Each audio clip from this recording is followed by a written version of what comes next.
laisser Dieu faire. Hein. Maintenant, il est temps de changer. Il est temps de laisser Dieu œuvrer dans notre vie.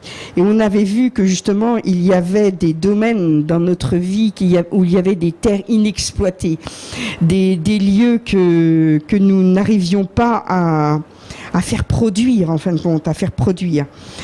Donc nous avions vu ça la dernière fois et c'est vrai que nous avions parlé de Catherine Kuhlman, hein, qui avait fait justement un mauvais choix, puisque tout le monde, enfin je pense que tout le monde désire le bonheur. Et le bonheur prend différentes formes pour chacun d'entre nous. Mais la plupart du temps, le bonheur, c'est une famille. Ça peut être un conjoint, une conjointe, des enfants. Mais pour certains, le bonheur, c'est le travail. C'est être bien, en bonne santé, hein, tout simplement. Et on avait vu que Catherine Kuhlman, elle estimait aussi avoir le droit au bonheur. Et c'est légitime, c'est un droit légitime. Dieu vous demande pas de vivre comme des ermites, retirés du monde et tout ça. Ça, c'est pas divin, ça.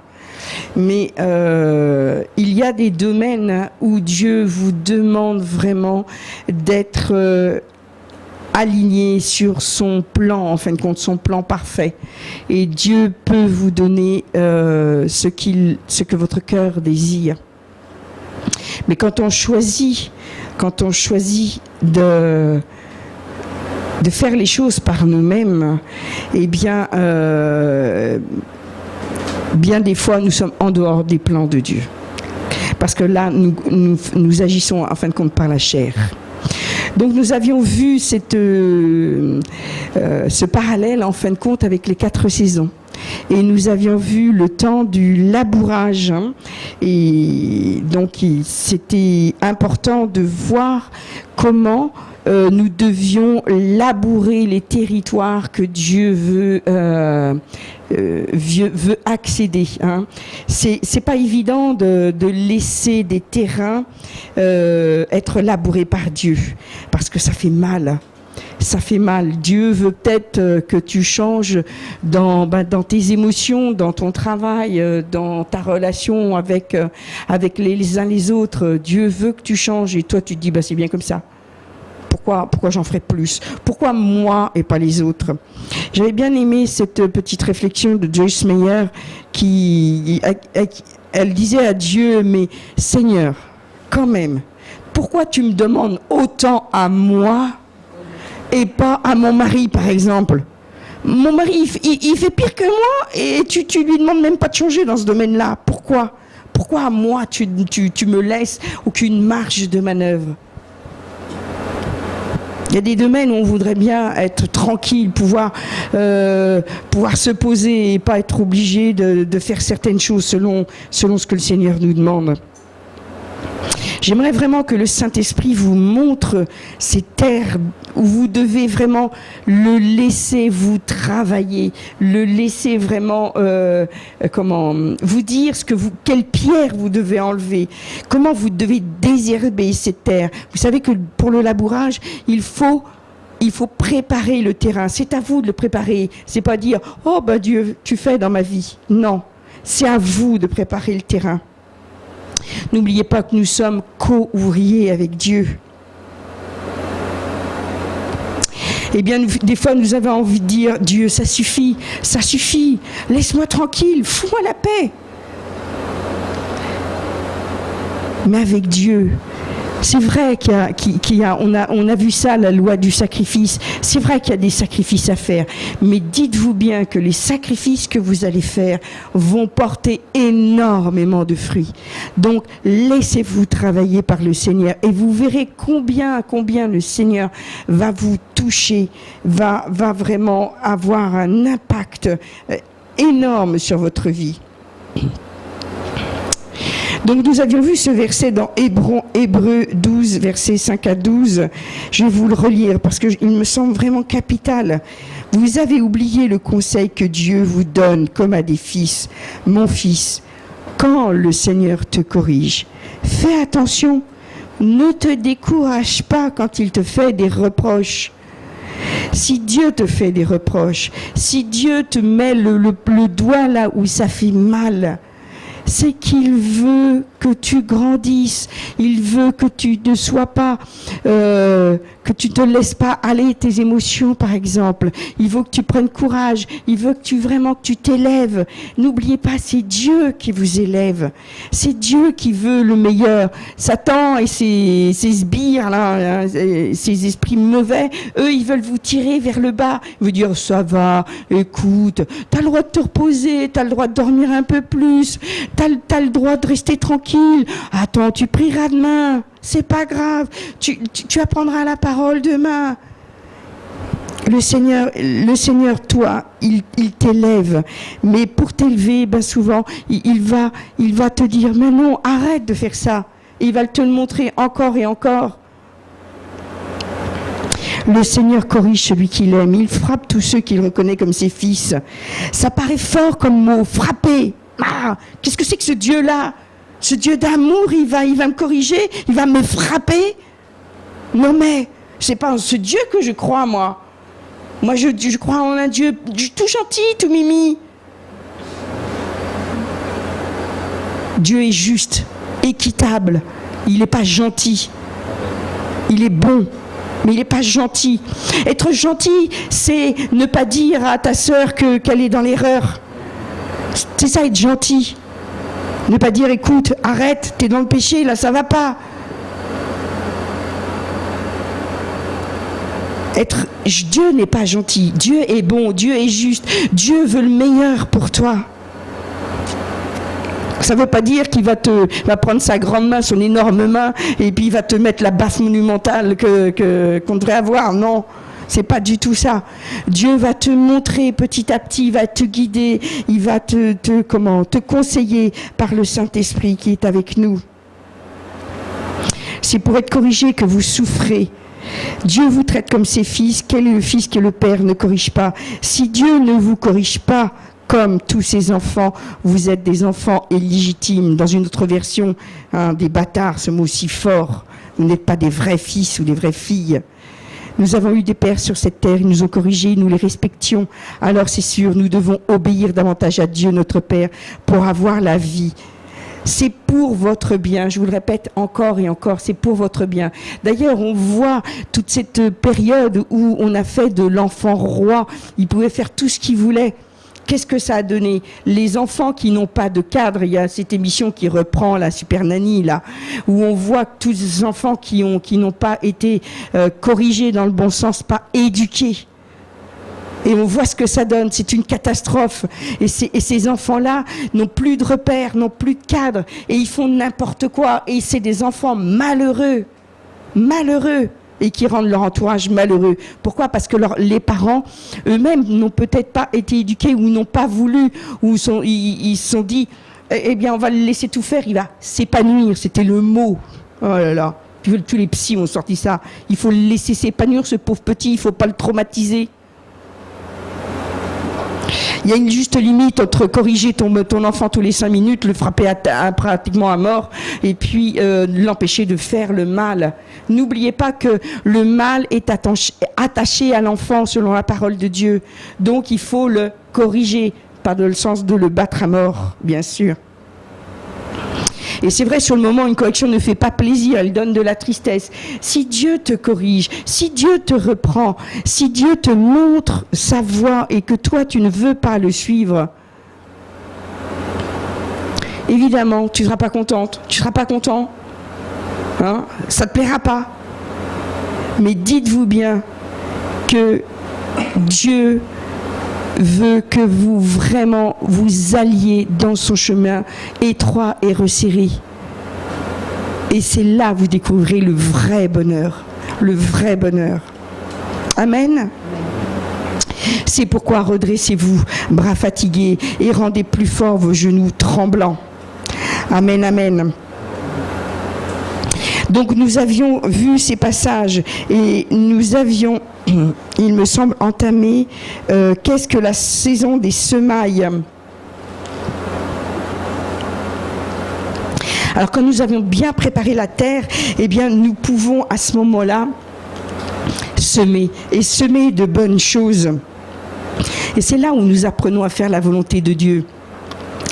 Je le répète souvent, dites oui à Dieu et faites tout ce qui est en votre pouvoir de faire pour faire avancer les choses dans le sens où Dieu vous le demande. Chacun demande à Dieu des choses différentes. Et Dieu désire que vraiment vous semiez de bonnes graines qui va produire un effet favorable sur votre vie. Le seul fait que vous écoutiez l'enseignement, le seul fait, eh bien, vous êtes en train de semer dans votre vie. À chaque fois que vous écoutez un enseignement, à chaque fois, vous êtes en train de semer dans votre vie. Parce que la parole de Dieu ne revient pas à lui sans avoir produit son effet. Donc automatiquement, la parole entre en vous. Vous savez que tout ce qu'on entend vient de la parole de Christ. Hein? Et c'est ça vraiment, ça produit de l'effet. C'est pour ça que je vous encourage à regarder des vidéos, à lire des enseignements, à écouter des louanges. Parce qu'elle produit son effet. Il y a quelque chose qui est semé. Jésus a été notre modèle. Jésus a appris l'obéissance. On pourrait dire, c'était Dieu. Mais non, puisqu'il était 100% homme, il a fallu qu'il apprenne l'obéissance sur cette terre. Et ça n'a pas dû être facile. Hein. Parce que d'être dans un corps de chair est aussi limité. Comment, ça c'est un vrai miracle, ça c'est un vrai mystère. Comment un Dieu aussi puissant qui a fait tout, hein, comment a-t-il pu vivre dans un corps semblable au nôtre ? Et votre chair, certainement, elle hurle, hein, et elle refuse d'obéir à la parole de Dieu. Elle refuse de s'excuser auprès de quelqu'un, par exemple, de demander pardon. Elle refuse. Quand votre chair refuse d'être une bénédiction pour les autres, vous êtes en dehors des plans de Dieu. C'est clair, c'est net. À chaque fois que vous ne priez pas pour telle ou telle personne, à chaque fois que vous n'aidez pas telle ou telle personne, vous êtes en dehors des plans de Dieu. Il n'y a pas besoin d'avoir lu la Bible pour ça. Vous le savez. Être chrétien, c'est être plein d'amour. Ah oui, c'est plus facile de rester dans le hamac, d'être en ce moment au soleil et tout, plutôt que de téléphoner à quelqu'un, plutôt d'aller l'aider. Ça, c'est plus facile, c'est sûr. Être fidèle, c'est vraiment quelque chose qui demande chaque jour d'être remis à Dieu. Être fidèle tous les jours. La fidélité, c'est quelque chose de tous les jours. C'est pas par exemple un gros séminaire et tout, et puis ça y est, j'en ai pour toute l'année. Je fais 3-4 séminaires dans l'année, et puis c'est bon. Non, c'est de venir tous les dimanches au culte. Ça, de venir toutes les semaines à une réunion de prière, par exemple, ou une réunion d'enseignement. Ça, c'est la fidélité. Et je pense que tous nous sommes concernés, parce que bien des fois on a envie de baisser les bras, on a envie de dire stop, ça suffit, à quoi ça sert ? Et bien des fois notre chair hurle à ce que Dieu nous demande de faire. Et quand nous avons certaines montagnes, il y a certaines choses dans notre vie, il y a certaines faiblesses, je préfère les appeler des faiblesses, eh bien, mais il ne faut pas se leurrer la face, hein. Une faiblesse, hein, c'est un péché. Hein. Eh bien, il y a des fois où on a fait tout ce qu'il fallait, tout ce qui nous semblait possible de faire. Et ça ne part pas de notre vie. Et ça ne part pas. Et Dieu te dit, eh bien, encore, recommence. Et tu vas vraiment gagner cette montagne qui est devant toi, que tu n'arrives pas à gravir, eh bien, va vraiment s'aplanir. Il a dit, le Seigneur, qu'il n'y aurait pas que des montagnes devant toi. Il n'y aurait pas que des vallées profondes devant toi. Mais il a dit que quand on est avec lui, les montagnes allaient s'aplanir. Et c'est ça la différence. Nous, on voit des montagnes énormes. On voit, c'est peut-être des grains de sable, un tout petit caillou, un tout petit rocher. Et nous, on a l'impression que c'est énorme. Comment je vais monter là-dessus? Et en réalité, quand tu fais confiance à Dieu, tu vois qu'en fin de compte, c'est pas le mont Everest. C'était simplement un petit rocher sur le bord de la plage.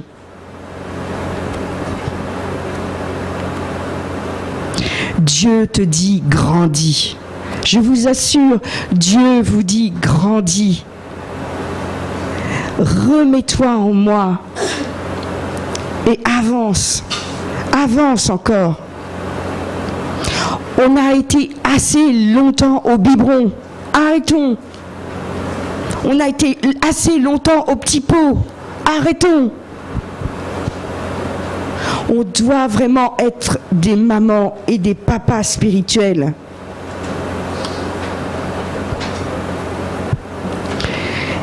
Jacques 1, 21, 22. Alors, rejetez tout ce qui salit. Je vous le lis dans la parole de vie. Rejetez tout ce qui salit, tout ce qui rend mauvais. Revenez avec douceur à la parole de Dieu que Dieu a plantée en vous. Elle peut vous sauver la vie. Revenez à lui. Ne vous contentez pas de l'écouter, mais faites ce qu'elle dit. Sinon, vous vous trompez vous-même. Vous vous trompez vous-même. Arrêtez de vous trouver des excuses. À chaque fois, vous trouvez des excuses pour pas venir, pour pas étudier, pour pas prier, pour pas jeûner. C'est le malin qui vous le souffle. Mais c'est vous qui croyez le malin. N'oubliez pas, vous avez toujours votre libre arbitre. C'est vous qui croyez le malin. C'est pas le malin qui agit en vous, hein. Vous avez donné votre vie au Seigneur. C'est pas le malin qui agit en vous. Le malin, il vous souffle simplement.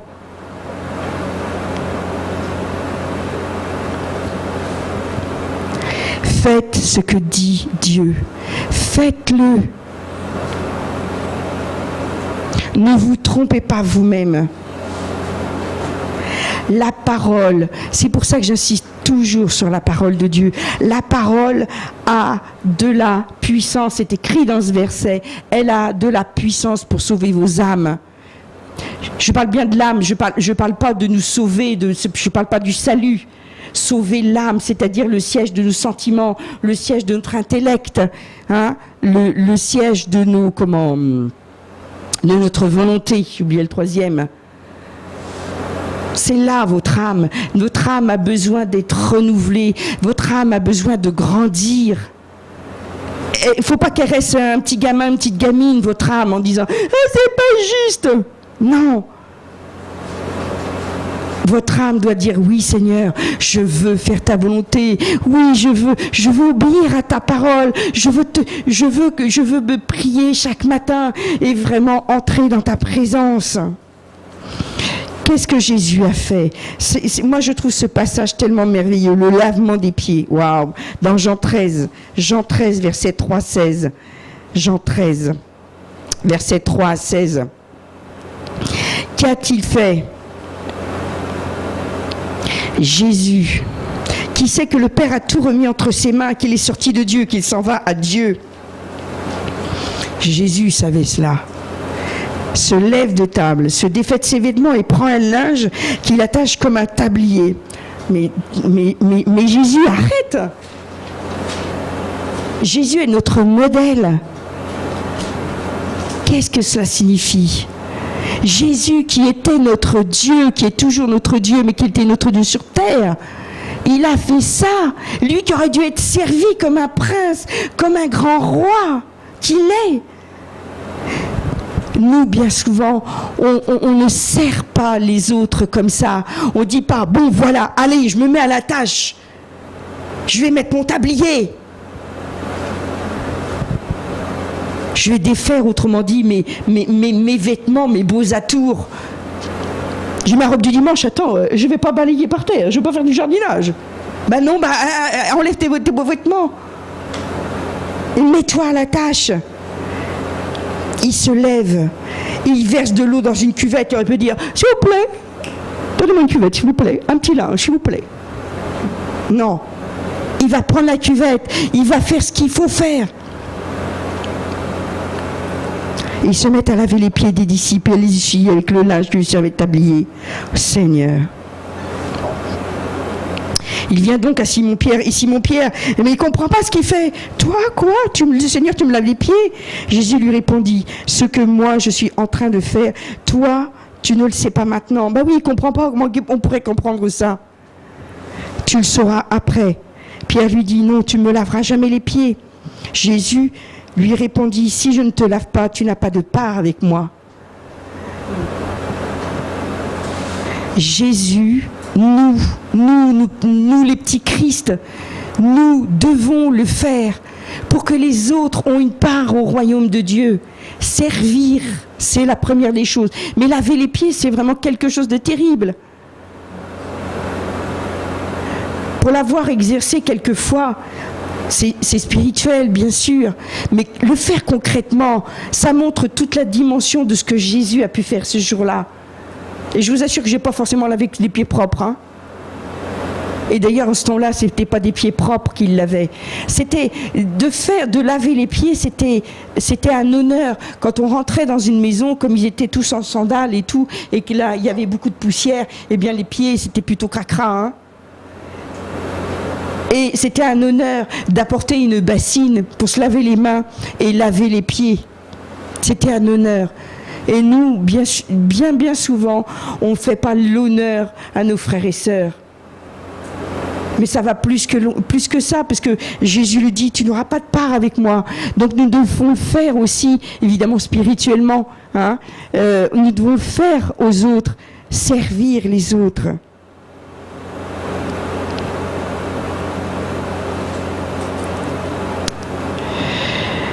Évidemment, Simon-Pierre ne va pas comprendre. Il dit, les pieds d'accord, mais la tête aussi, les mains, la tête. Jésus lui dit, celui qui s'est baigné n'a pas besoin de se laver que les pieds, il est entièrement pur. Or, vous êtes purs, mais non pas tous. Oui, bien sûr, parce qu'il y avait Judas qui était parmi eux. On voit à la fin de ces versets, je ne vais pas tout vous lire, il dit, verset 13, vous m'appelez maître et seigneur, et vous avez raison car je le suis. Bien souvent, vous lui dites, oh Seigneur, mon maître, tu es mon Dieu. J'espère que vous lui dites. Et il l'est. Si donc, je vous ai lavé les pieds, moi le Seigneur et le Maître, vous aussi vous devez vous laver les pieds les uns les autres. On doit s'occuper les uns les autres, car je vous ai donné l'exemple, afin que vous aussi vous fassiez comme moi j'ai fait pour vous. Amen, amen, je vous le dis, l'esclave n'est pas plus grand que son maître, ni l'apôtre plus grand que celui qui l'a envoyé. Si vous savez cela, heureux êtes-vous pourvu que vous le fassiez. C'est bizarre, cette formule qu'il emploie, Seigneur, le Seigneur à la fin. Il dit, si vous savez cela, quoi? Il faut se laver les pieds? Ça veut dire quoi, ça? Ça veut dire quoi? Et ça, c'est un enseignement? De se laver les pieds? Oh oui, c'est un très grand enseignement. Et il dit, heureux serez-vous quand vous allez semer, parce qu'on parle de la semaille, hein, on parle des semailles, quand vous mettrez la parole en pratique, quand vous allez semer dans votre terre, eh bien, vous aurez part au royaume de Dieu d'abord, mais en plus, vous amènerez les autres dans le royaume de Dieu. Jésus nous enseigne cela au travers du lavement des pieds. Jésus est vraiment un exemple pour nous. Dans la Bible amplifiée, il est dit, si vous agissez en conséquence de ce qu'il vous dit, si vous agissiez comme lui, vous serez heureux. Vous serez heureux. Par exemple, si vous avez un paquet de graines dans le tiroir, dans un tiroir chez vous, dans un meuble, si vous avez un paquet de graines, moi j'ai des paquets de graines chez moi, mais tant que je ne les mettrai pas en terre, ça ne donnera rien. Si vous écoutez 100 messages sur le pardon et vous ne pardonnez pas, vous n'en aurez pas les fruits. Vous n'en aurez pas la récompense.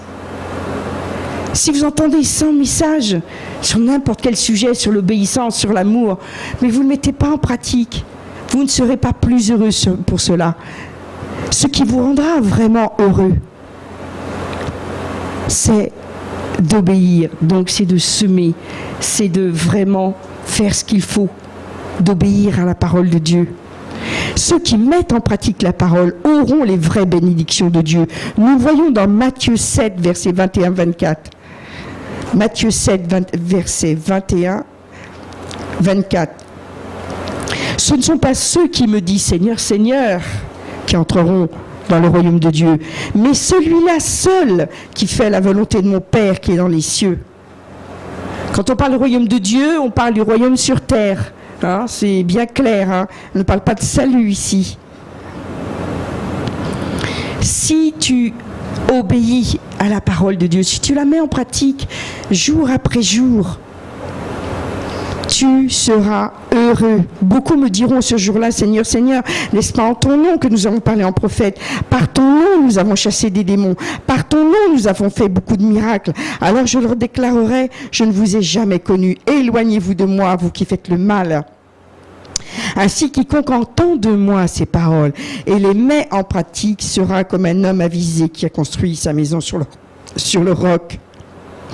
On voit à quel point on peut avoir une belle petite vie religieuse, aller au culte tous les dimanches, faire tout ce qu'il fait, prier pour les malades, et les malades sont guéris, on peut enseigner et tout. Et pourtant, tu ne mets pas réellement la parole de Dieu en pratique dans ta vie de tous les jours. Tu n'obéis pas à ce que Dieu te demande de tous les jours. Dieu ne te demande pas d'avoir une vie religieuse. Dieu te demande de lui obéir, même si tu ne comprends pas pourquoi. Et là, vous serez heureux. Dans Proverbe 3, verset 6-7, ce verset, c'est pas la première fois que je vous le donne dans cet enseignement. Proverbe 3, verset 6-7. Méditez-le, ce verset. Reconnais-le dans toutes tes voies. Et c'est lui qui aplanira tes sentiers. C'est écrit. Reconnais-le dans toutes tes voies. Tu comprends peut-être pas, mais je t'assure, Dieu est là. Ne te crois pas sage, trop sage. Crains le Seigneur. Écarte-toi du mal. Tu sais très bien ce qui est mal. On n'a pas besoin d'un pasteur pour éplucher ta vie et dire ça c'est pas bien. C'est mal.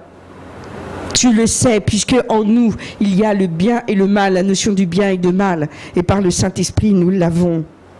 Et à chaque fois que nous faisons le bon choix, nous décidons de faire la volonté de Dieu au-dessus de notre volonté. Et nous allons semer une graine qui va produire une grande moisson. Bien sûr, après, il faut s'occuper de cette graine, comme il le faut. Alors évidemment, après, il y a la saison d'attente. Ça fait un petit moment que nous enseignons sur ces choses. Mais je crois que tout à l'heure, durant les louanges, il y a eu cette exhortation qui venait vraiment de la part du Seigneur. Ça paraît classique. Quand je l'ai sorti, je me suis dit, mais c'est classique. Oui, Dieu entend tes prières. Il n'y a pas de problème. Mais je sais que particulièrement, nous nous posons la question, quand, Seigneur, tu vas agir dans ce domaine? Pourquoi tu ne réponds pas à mes prières? Dieu vraiment te dit qu'il est en train d'agir. Crois-le, loue-le. Dieu vraiment est en train de faire ce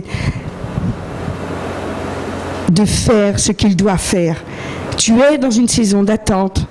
Ne désespère pas. Dans Galates 6, verset 9-10, c'est écrit clairement, si tu as un doute, Galates 6, verset 9-10, ne nous lassons pas de faire le bien, car nous moissonnerons au temps voulu si nous ne nous relâchons pas. C'est clair, Dieu parle, c'est pas simplement une belle parabole, Dieu parle des semailles. Ne nous lassons pas de faire le bien, car tu moissonneras au temps voulu. et ta moisson sera abondante. Fais le bien, écarte-toi du mal. Ainsi donc, pendant que nous en avons l'occasion, œuvrons pour le bien de tous, en particulier pour la maison de la foi. En particulier.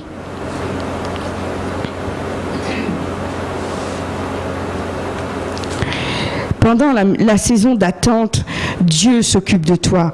Dieu enlève les mauvaises herbes. Il y a plein de petits trucs qu'il veut enlever. Dieu te montre les mauvaises herbes. Et c'est à toi de les arracher. Il écarte les petits renards qui ravagent les vignes aussi. Ça, c'est dans les Proverbes. J'ai pas été rechercher la référence. Allez rechercher, vous avez les petits renards. Les petits renards qui aiment les grains, hein, les grains de vigne qui vont ravager tous les petits raisins. Plutôt chez nous, on dirait faut mettre un filet sur les cerisiers pour qu'il attrape pas que les merles n'attrapent pas les cerises. Dieu veut vraiment que tu t'éloignes du mal et que tu enlèves tout ce qui t'attire vers le bas, en fin de compte. Toutes ces petites habitudes qui sont nuisibles à la moisson. Tous ces petits compromis. Vous savez ce que c'est qu'un compromis ? C'est quoi un compromis ? On fait souvent des compromis. C'est aller un tout petit peu au-dessous, de ce que vous savez être bon. Oh, c'est un tout petit mensonge. Mais non, c'est un tout petit excès. Un petit verre de plus. C'est juste un petit peu. Un petit peu. Mais tu es dans le compromis. Avec Dieu, il n'y a pas de petit peu. Ou tu as ton pied dans le bon camp, dans le bon royaume, ou tu as ton pied dans l'autre royaume. Il n'y a pas de mal un petit peu, puis tous les autres le font.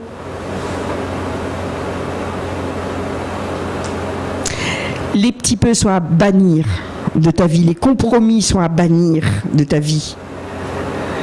Dieu ne veut pas que nous soyons comme le monde. Si vous prenez exemple sur même, je dirais, des chrétiens, oui, mais il y a des chrétiens qui le font, alors pourquoi pas moi ?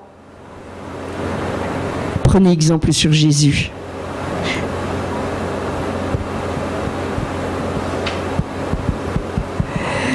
Si Dieu te reprend sévèrement, c'est que Dieu a un grand plan pour toi. Alors, dis-lui merci. Glorifie Dieu.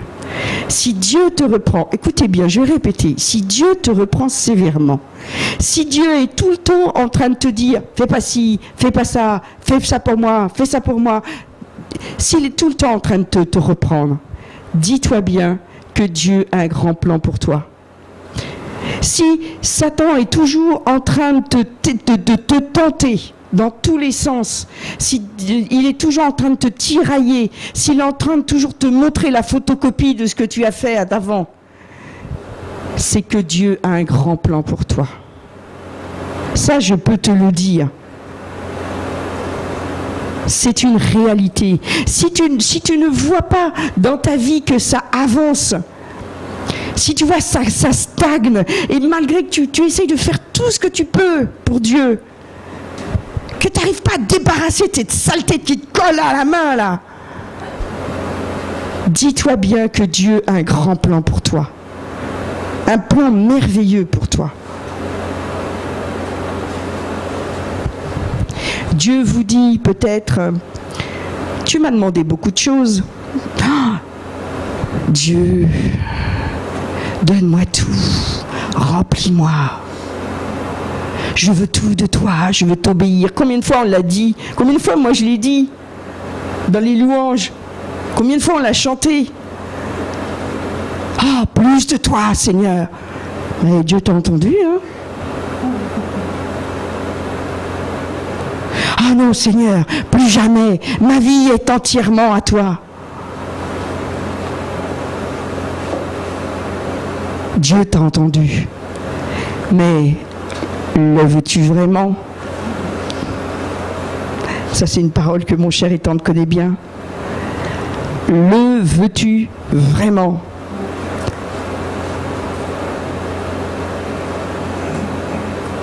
Si vous avez demandé beaucoup à Dieu, votre vie ne sera pas comme celle des autres. Plus vous demandez à Dieu, lui il entasse, hein, il fait des petits bâtons, hop, hop, hop, et au bout il dit, attends, mais elle n'arrête pas de me demander celle-là. Mais il va tout faire pour que vous soyez apte à recevoir. C'est ça en fin de compte.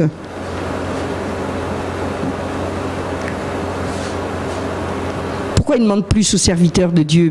Pourquoi il demande tant de choses, tant de sacrifices? C'est pour mieux servir le peuple de Dieu. Et quand on a l'impression d'avoir tout donné, mais qu'est-ce que tu veux que je te donne de plus, Seigneur? Je t'ai tout donné. Je vais te montrer. Tu vas voir. Tu vas me donner ça. Oh ben non, pas encore. Oh ben non. Tu ne peux pas aller plus loin dans ce domaine. Eh ben si, tu peux aller encore plus loin.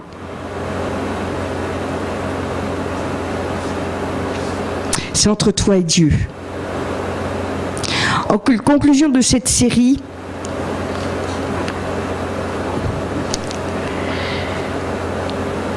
nous avons vu que bien des fois, en fin de compte, nous attendons Dieu. Nous attendons que Dieu fasse des choses dans nos vies. En réalité, c'est Dieu qui t'attend. Dieu attend que tu règles des choses dans ta vie, que tu enlèves tous les petits compromis, que tu désires, que tu enlèves les cailloux et que tu sèmes et que tu arroses. Tu fasses ce qu'il faut dans ta vie pour que ça change. Dieu t'attend. Tu crois attendre Dieu? Non, Dieu t'attend. Il attend que tu te calmes. Ah, j'en ai marre, ça suffit. Arrête de piquer ta crise. Dieu ne peut pas te parler quand tu piques ta crise. Quand tu pleures, quand tu récrimines, quand tu geins, quand tu te plains. Il veut que tu reprends courage, que tu lises sa parole et que tu médites ces versets si beaux. Et qu'il te dit, moi je suis toujours là, je suis à côté de toi, mais tu ne le vois pas. Mais change ça, je t'en prie, change ça. Je peux pas aller plus loin, je peux rien faire de plus. Fortifie-toi et prends courage.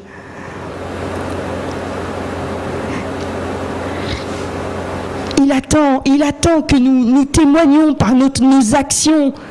Il attend que nous fions à lui, que nous faisions confiance. C'est ça ce qu'il attend. Mais souvent on dit, ah oui, il faut la prier, mais je vois rien. Hein. Oui, je mets les dîmes et les offrandes, mais ça change quelque chose? Ça change rien.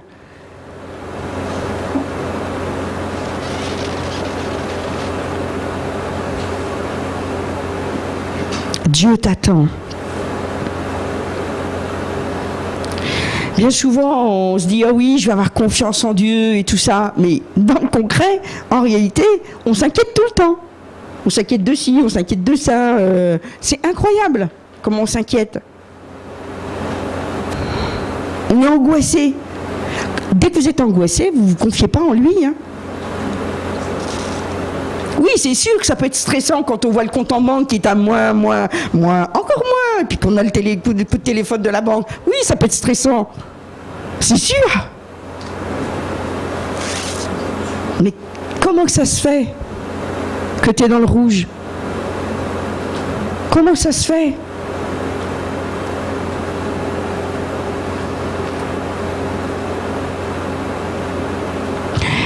Dieu ne va pas te donner ton joujou si tu lui tapes des pieds et si tu ne lui fais pas confiance et si tu ne fais pas ce que tu dois faire. Souvent les mamans elles disent ça. Oui, tu auras ça quand tu auras rangé ta chambre. Ben, c'est un peu ça, hein. Je dis pas que Dieu joue au chantage, mais Dieu veut t'éduquer, parce que si nous faisons ça à nos enfants, range ta chambre, c'est pour lui apprendre l'ordre, c'est pour lui apprendre le rangement, car nous savons très très bien que l'ordre et le rangement, eh bien dans la vie ça sert. Oui, dans la vie, oui, quand il sera adulte.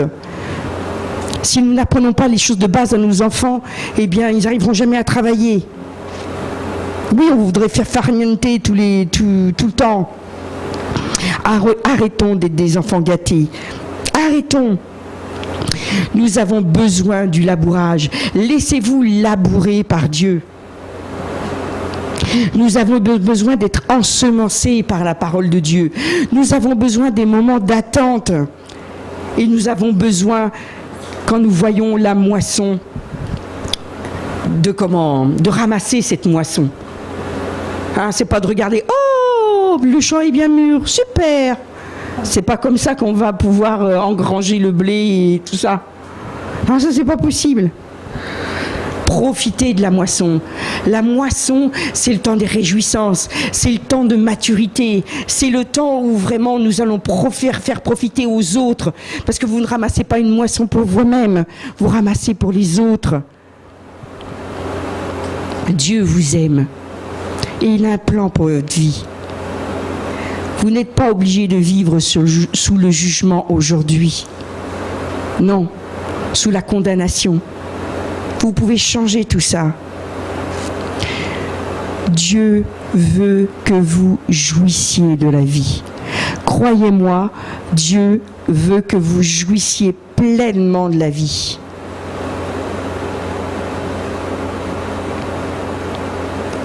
Pratiquez la parole de Dieu et vous allez en jouir pleinement. Amen. Amen. Merci Seigneur pour ce que tu nous as enseigné encore aujourd'hui. C'est un silence que j'entends, la beauté de ta voix. C'est à genoux que je comprends tout le sens de la croix. Mon Dieu reste vivant, son regard est sur moi. Je ne crains rien.